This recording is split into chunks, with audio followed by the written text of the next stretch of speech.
À Mobambiro, situé à 25 km de Goma, se trouve une base militaire importante des troupes sud-africaines, venues au Congo dans le cadre d'une mission militaire de la Communauté de développement d'Afrique australe SADC en sigle, en vue d'appuyer le gouvernement Tshisekedi dans sa lutte contre les Congolais membres du groupe M23. Lorsque les rebelles du M23 quittaient Massissi et Ngungu pour attaquer Goma, les troupes sud-africaines se sont alliées aux forces congolaises et au FDLR pour contrer ce groupe constitué de Congolais qui revendiquent leurs droits comme citoyens. Des témoignages que nous avons recueillis indiquent qu'après avoir subi de lourdes pertes en vies humaines et enregistré de nombreux blessés, les soldats sud-africains ont dû hisser le drapeau blanc, signe de leur désengagement au combat.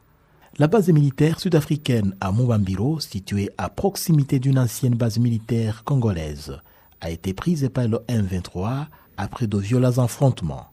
De nombreux véhicules blindés ont été détruits et visiblement des militaires ont péri à l'intérieur de ces véhicules. Depuis cet incident, les troupes sud-africaines ont été dans l'incapacité de récupérer les corps de leurs soldats tombés au combat. Le 30 janvier 2025, aux alentours de 13 heures, des responsables militaires du M23 ont pris l'initiative de contacter les dirigeants des troupes sud-africaines présentes à Mobambiro.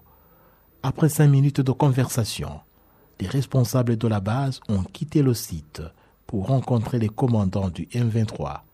À leur arrivée, ils semblaient inquiets, mais au fur et à mesure que la discussion avançait, leur crainte s'est estompée et des échanges amicaux ont eu lieu, allant jusqu'à échanger même des numéros de téléphone. Un commandant du M23 a même partagé que sa famille vit dans un camp de réfugiés dans un pays voisin depuis des années, ajoutant qu'il est fier de se sacrifier pour la dignité de ses compatriotes.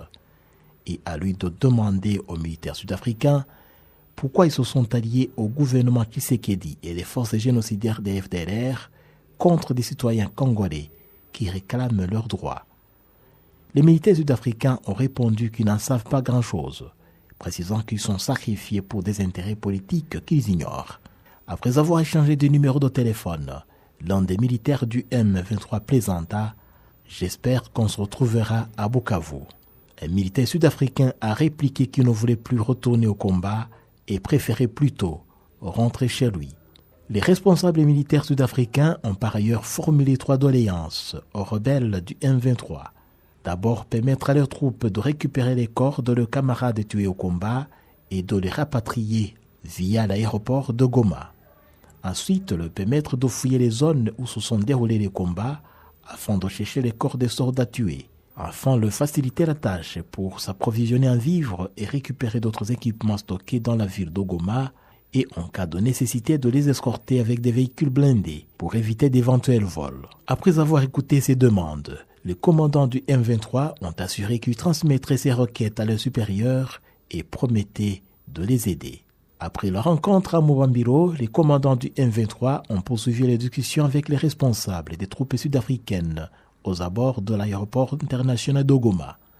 Les discussions étaient cordiales, bien que certains soulignent que les militaires sud-africains ont collaboré de manière directe avec les forces congolaises et les FDLR lors des affrontements près de l'aéroport de Goma, d'où des tirs ont également visé le sol rwandais. On rapportait qu'actuellement, l'armée sud-africaine dispose de cette compagnie de soldats à Goma, à Mobambiro et aux abords de l'aéroport de Goma. À ce jour, l'Afrique du Sud a officiellement confirmé la mort de 13 de ses soldats lors des combats ayant précédé la prise de Goma par le M23. Toutefois, il se pourrait que le bilan réel des pertes sud-africaines atteigne 50 soldats. Cela montre bel et bien que le nombre réel de soldats sud-africains tués pourrait être supérieur à celui qui a été officiellement communiqué.